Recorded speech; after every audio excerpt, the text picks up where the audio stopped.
Tennessee picks up a win tonight here on Tuesday night as they send their seniors off with a victory in front of the home fans in Knoxville. Welcome into the Rocky Top Insider post-game show. This is Ryan Shumpert. I'm Rick Butler. We're talking about Tennessee's 75-57 win over Arkansas today.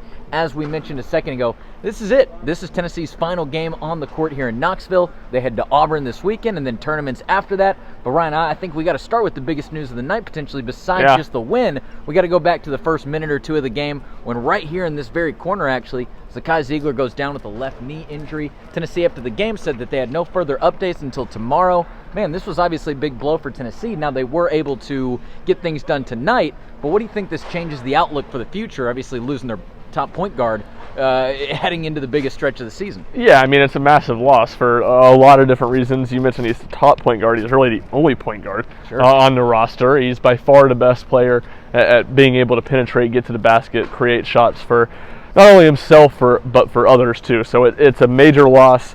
It's one that, you know, I would have probably said right after it happened is a debilitating loss. Tennessee played so well, you know, without him tonight that, you know, maybe I would hold off on saying that just yet. But either way, it's a tough blow for this Tennessee team. He is the energy leader, kind of the emotional leader, and certainly one of the last guys on this team when you look at really just, you know, projecting success that you would want to see go down. And it's a big blow. You have to really feel for him. And, you know, we'll see what the long-term diagnosis is. It certainly didn't look good. It didn't sound good. You know what, Rick Barnes said it pretty well. You know, if he stays down long, you know he's hurt. Something's got to be. Yeah, so probably wrong. We'll see, but you know, and if he's not able to go the rest of the season, Tennessee will try to find different ways to create offense and pick up the pieces, and certainly they had to do that tonight, and they did it at a pretty high level. Yeah, you know, well, like you said, and I think going back to your point, if you put them both on a spectrum, right, and you put, you know, this is no big deal on one side, and you put it's debilitating on the other side, I do agree that even with tonight's impressive performance, which, don't get me wrong, tonight was really impressive, I still do kind of wonder and still do have some question marks to where how Tennessee is going to, if they need to, right, of course this is an if right now, but if they need to, just how, like you said, they were going to continue finding offense in that spot. But they were able to do so tonight, putting up 75 points on Arkansas. How was Tennessee able to do it against the Hogs, and how do you see that moving forward as well? Well, it was largely by committee, but I think you have to look at what they got in the interior scoring, which is always a talking point. Impressive. Can Tennessee get it that consistently? Olivier Comball was great tonight. I believe 7 of 12 from the field. 3 of those misses were three-pointers, so do the math there. I guess that's 7 of 9? Yeah. 12:15. I apologize for the yawn. It's past midnight. We're in March already. Yeah, and the baseball game today too. So a lot going on. He was good. Tobey Walker was great on the offensive glass. Grabbed 5 offensive boards, had 7 points. And then Jonas Adu and Uros Plasic gave Tennessee at least a little bit of offense as well. And, you know, I liked the way that Jemai Meshack, even though he didn't finish great, he got downhill. He got to the free throw line some. And certainly Josiah Jordan-James did what he does, which was get to his spots. He had a couple threes, hit some nice shots in the mid-range, especially.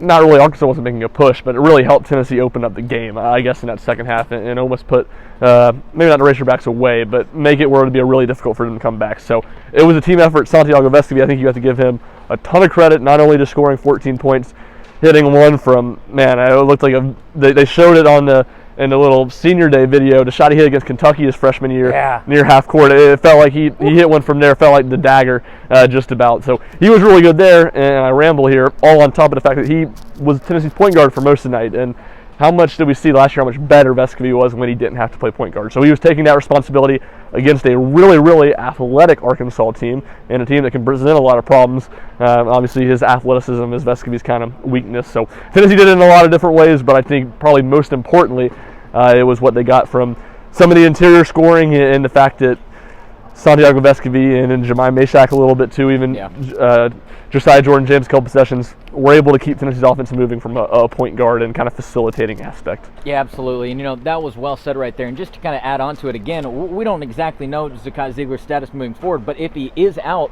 knowing that how much of a distributor he is, knowing how much of the offense are at his hands, you look at some of these other numbers on the chart and you see that, hey, that's the way that Tennessee is going to need to continue to play.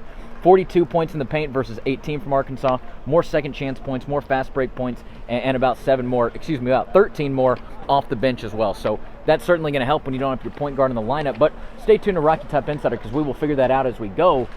mainly the next time we get an availability with Tennessee. Julian Phillips, though, he made his return after missing a good stretch of games there in the month of February after that injury against in the Missouri game. He returned to the court tonight. Wasn't necessarily maybe too productive from a scoring standpoint. I believe he ends with, 7 points, so, not bad at all, but just good to see him back in the lineup. Good to see him getting rhythm again. He's going to be obviously such a massive piece for Tennessee moving forward, especially if they don't have Ziegler either. Certainly, and he did what we talked about. They missed in his absence. He's a guy that gets the free throw line. I want to say he took 6 free throws and he missed at least one front end of the bonus, if not 2. So 5 and 7. He did that well, and then what feels like Tennessee basketball this year. You get one guy back, someone else goes down, and I guess that's the other thing we should add. Tennessee said post-game they expect Tyreek Key to be back. He did not play tonight. They expect him to be back at Auburn.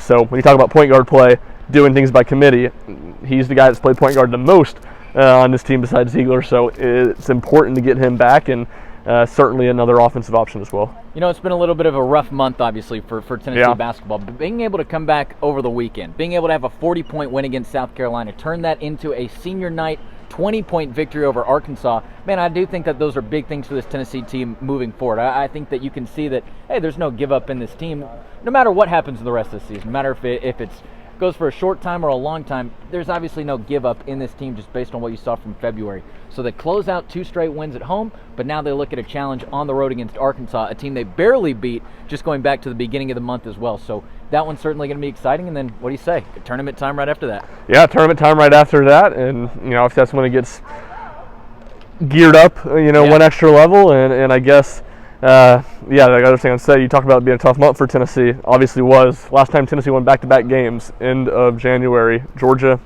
and in Texas. So it's been a minute. I wouldn't have predicted that at the start of the month. It's a month Tennessee entered ranked number 2 in the country. They have not played well for most of the month, but they ended on a high note. And 2 games here, though. And they've played well at Thompson-Boling Arena, the vast majority of this year. I think they went 16-2.